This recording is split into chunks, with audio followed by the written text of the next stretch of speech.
Hi, I'm Andy Corrigan, a digital library coordinator at Cambridge University Library. I've been working on our digital library platform since just before it was launched in 2011. I'm also an associate of Cambridge Digital Humanities, an interdisciplinary research centre at the University of Cambridge.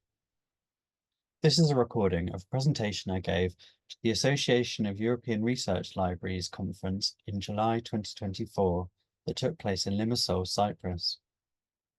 I'm currently undertaking a professional practice fellowship funded by the AHRC and RLUK. My ongoing research project is the subject of this talk and is called Encountering Digital Collections, Practical Approaches to Using Digital Collections in Research and Pedagogy. Inspired by our own digital collections, I'm applying a number of methods to my research that include aspects of action research, ethnography, case study, phenomenology, and journaling. Over recent decades, our collections, operations, and audiences have moved from an analog to a mixed analog-digital environment. The digital shift has transformed our ways of working, the tools and methods at our disposal, our databases, and our catalogues.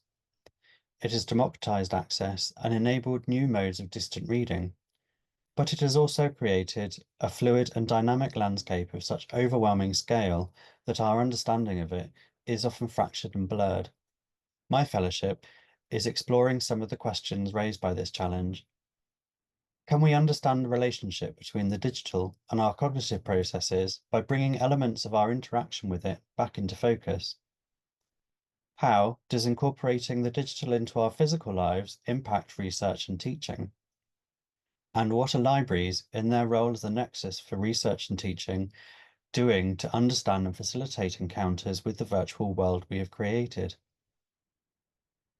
When I was planning my project, I situated it in developments by the RLUK over the last few years. In 2019, they published a report called The Digital Scholarship and the Role of the Research Library. This found that although libraries are taking a more active role in pioneering new processes, there was less confidence with more technically complex activities, and challenges existed to sustainability and skills retention. In 2020, they then published the Manifesto for the Digital Shift in Research Libraries. This identified and encouraged a transition from transactional to more creative operations and concluded that a more adaptable approach that fosters digital curiosity and experimentation would be required. This was later consolidated in their response in 2021 to the COVID-19 pandemic, which demonstrated and cemented the value of the manifesto.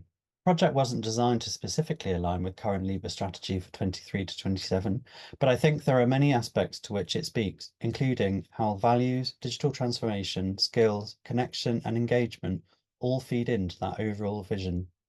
This also demonstrates how well the RLUK, LIBER, and I suspect many of our own institutional approaches are aligning and heading in the same direction. I proposed to explore the impact of digital collections and technology on research and learning activity through the following themes that are drawn from some of the embodied actions involved in the matrix of our digital landscape: methods of note-making, practices of walking, processes of collaboration, acts of creation, and the impact on well-being. Doing so, I think, provides an opportunity to identify commonalities on which to build support and inspire putting theories into everyday practice. Walking predates writing, yet our understanding of walking as an intellectual practice is less well understood and more challenging to get to grips with than written or graphic thought processes.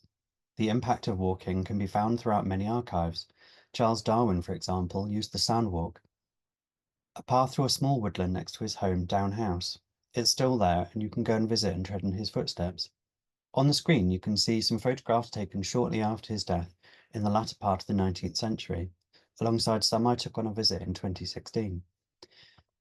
He referred to this as his thinking path, and he had a habit of leaving a pile of stones, numbering the size of the problem he was contemplating at the starting point, and would kick away a stone each cycle of the path until he had solved the problem and there were no stones left in the pile.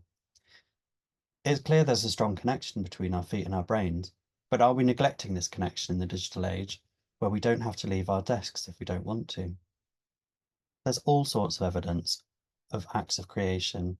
Here we can see a woman weaving in Ghana. a cuneiform tablet, which is actually a receipt for pig fat dating to around 2200 BC, a Chinese manual of calligraphy and painting, Isidore Seville at his writing desk preparing a bestiary, an illuminated breviary showing a scene of masons building a cathedral, the crowning of nature, a manual for the creation of the philosopher's stone, records of the construction of railway bridges in India, a Japanese manual about the complex art of flower arranging, and photographs of building deer fences to protect Haley Wood, a rare ancient woodland habitat in Cambridgeshire. What are we making in the digital age? How are we creating it? And what impact do we have on our users? Humanity has an endless imagination when it comes to our own well-being. Again, there's no shortage of examples of recording all manner of practices that relate to our physical, mental, and spiritual well-being. Here, we can see a Sanskrit visualization of the mandala hand gestures used in a rite to eliminate evil destinies. Christianity looking to St. Christopher to protect us. A good luck charm from the Cairo Geniza. A representation of the Raslila, the joyful dance. An apotropaic compass pattern in a medieval manuscript hoping for protection. And a Sanskrit charm written on birch bark. But how are we doing at making space for our well-being and that of our users in the digital age? Archives are perhaps the natural home of note-making and observational practices. Small notebooks and quick photographs can at first seem ephemeral, but they can be vast troves of information that reveal not only the subject of observation, but the working practices of their creator. These examples are from the archive of historical ecologist Oliver Rackham at Corpus Christi College, Cambridge.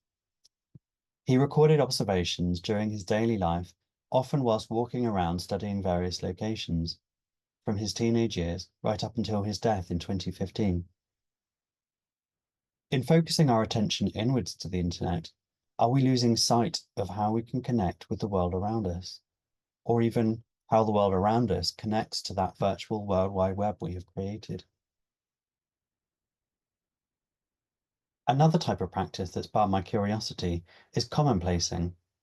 This practice of compiling knowledge can be traced from the medieval florilegium or anthology, literally meaning the gathering of flowers, via a winding path through the Renaissance and Enlightenment, where they provide a point of commonality between natural philosophers like Isaac Newton and women like Elizabeth Littleton seeking to educate themselves.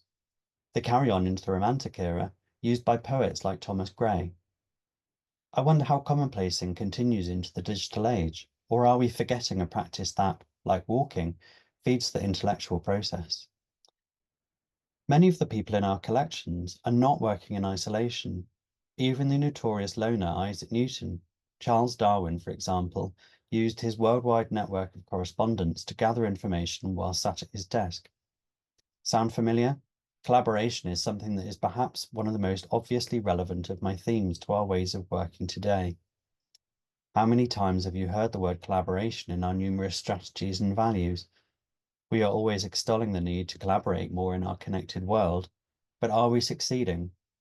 Are there methods of collaborating that we are overlooking in favour of the easiest and simplest options? Now I wanted to turn to some case studies of what some of these ideas might look like in practice. Decolonisation is rightly on our minds. This project, From the Magic Lantern to the Digital Archive, took place in 2021 and was a collaboration resulting from a Cambridge Digital Humanities Data School programme. Anne Alexander from CDH and Dorothy Saboa from Makerere University in Uganda used critical approaches to archives in online sessions for Dorothy's teacher training students. They used a collection of glass lantern slides that originated from the Church Missionary Society and are now part of the Royal Commonwealth Society collections at Cambridge. Through the process of analysing the existing descriptions of the images, they came across one entitled The Gunnelston Blankets. The students were confused, expecting the name Gonalston to relate to their own culture somehow. It turned out, however, that Gonalston is a small village in England, and the residents had provided the money to purchase the blankets.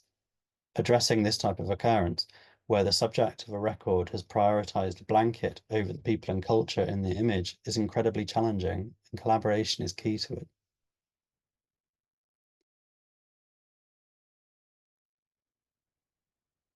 During the first COVID lockdown, I was trying to think about ways we could still engage with people using our digital collections.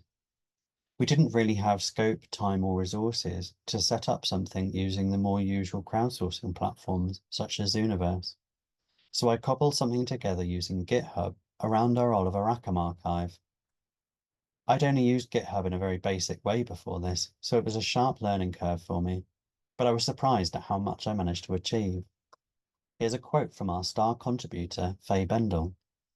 I have very much enjoyed being reminded of plants, places, and people I have known. Hayley Wood and those who worked with Oliver there, and the other sites as he gathered information for his amazing work on the history of woods and hedgerows. Even better, I have learnt about many places, plants and fungi of which I was quite ignorant. I've chosen to transcribe notebooks about local places which are close to my interests.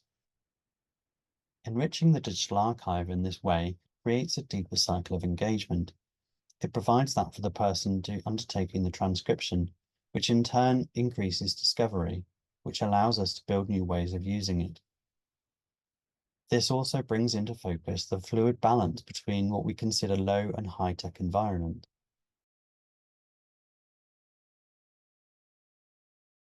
My next case study is Walking with Constable, a collaborative project between colleagues at CDH, the Fitzwilliam Museum, and Cambridge University Library.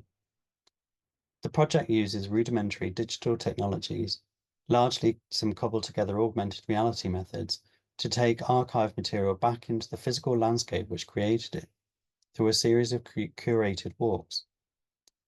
On the walks, participants explore ways to document the shared experience of viewing and engaging with archive material as a form of public writing. In the most recent phase, which took place last year, the team received funding from Research England's Enhancing Research Culture Fund. The aims of this phase were to deliver new approaches to public dialogue and community-led research, and improve access to and participation in research for people from currently underrepresented groups. The first group we booked in for a walk was a class of school children aged 7 to 8. That was chaotic. I was worried the children might not find it interesting given all the tech that kids have access to these days, but far from it, they found it really engaging, and I was truly amazed to see how quickly they adapted to closer observation of the landscape in which they lived and played. The next group we walked with were from an Ipswich charity called Phoebe, who work to provide support for underprivileged Black and ethnic minority women. They were great. Many of them weren't used to spending time in the countryside, so navigating floods, mud, and even a herd of cows proved very entertaining. They also introduced us to a new word, Muzunga, a Bantu word that once meant wanderer and had come to be a derogatory term for the crazy things white people do, like walking around for pleasure. We were also lucky to be put in touch with 2 charities that support refugees and asylum seekers in the area.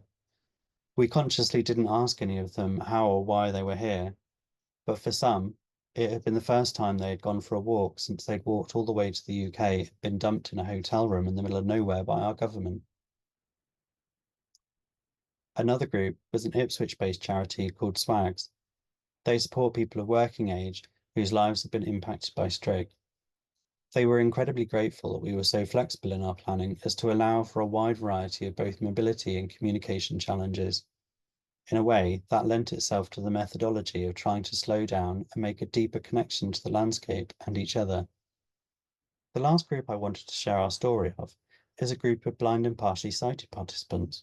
In an earlier pilot stage of the project, one thing that struck me was how the augmented experience lent itself to sight, but didn't offer much in terms of the other senses, which are so keenly heightened when out walking in nature. Again, this was one of the more challenging walks, but ultimately it was hugely successful and rewarding, as it allowed us to experiment with different mediums like 3D printing.